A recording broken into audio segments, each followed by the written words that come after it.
Hello বন্ধুরা, আরকে কিচেনে সবাইকে স্বাগত। আজকে আমি হোলি স্পেশাল রাবড়ি মালপোয়া বানাবো। চলুন দেখাই কিভাবে বানাচ্ছি। এখানে আমি ময়দা নিয়েছি 1 কাপ, মৌরি আধা চামচ, মাওয়া 1 বাটি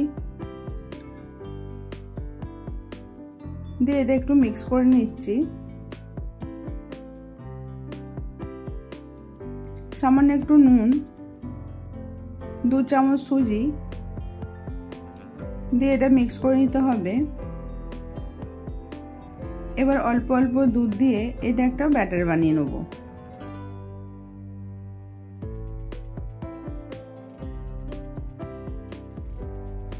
এইভাবে ভালো করে মিক্স করতে হবে।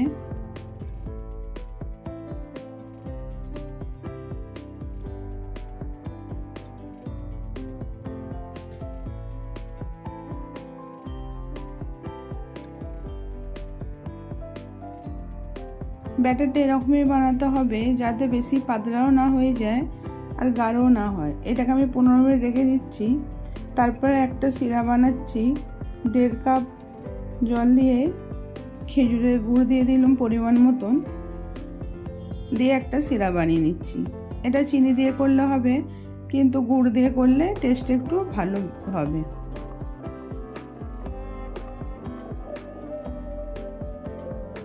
সিরাটা বানানো হয়ে গেল, এটা আমি নামিয়ে নিচ্ছি। 15 মিনিট পরেতে একটু ভালো করে ব্যাটারটাকে মিক্স করে নেব। তারপর কড়াতে সাদা তেল পরিমাণ মতন দিয়ে দেবো। তেলটা একটু গরম হয়ে যাওয়ার পর হাতায় করে মালপোয়াগুলো বানিয়ে নেব।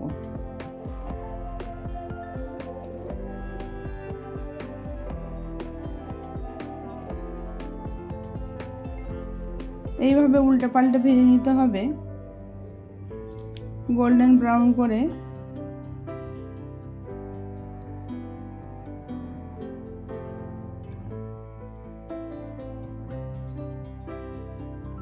মাওয়া দিয়ে বানিয়ে দেখবেন, অনেক বেশি টেস্টি হয় এটা।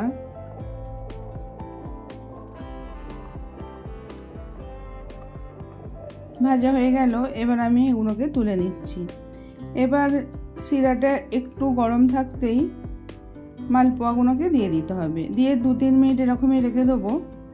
2-3 মিনিট পরে এবার একটা প্লেটে আমি তুলে নিচ্ছি। এবার পেস্তা কুচনো করে রেখেছিলাম, ওইগুলো ওর ওপরে একটু একটু করে দিয়ে দিচ্ছি। আর একটা গোলাপের পাপড়ি দিয়ে দেবো। এটা দিলে দেখতেও ভালো লাগবে। একটা আমি রাবড়ি বানাচ্ছি খুব সহজভাবেই। মাওয়া নিয়ে নিয়েছি 2-3 চামচ, গরম দুধ দিয়ে এটাকে ভালো করে মিক্স করে যেতে হবে।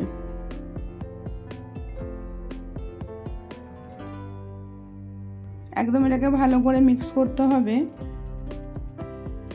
অনেকটা দেখুন রাবড়ির মতন।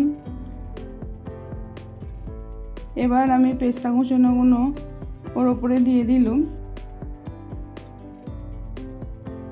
আর গোলাপের পাপড়ি একটু দিয়ে দিলাম।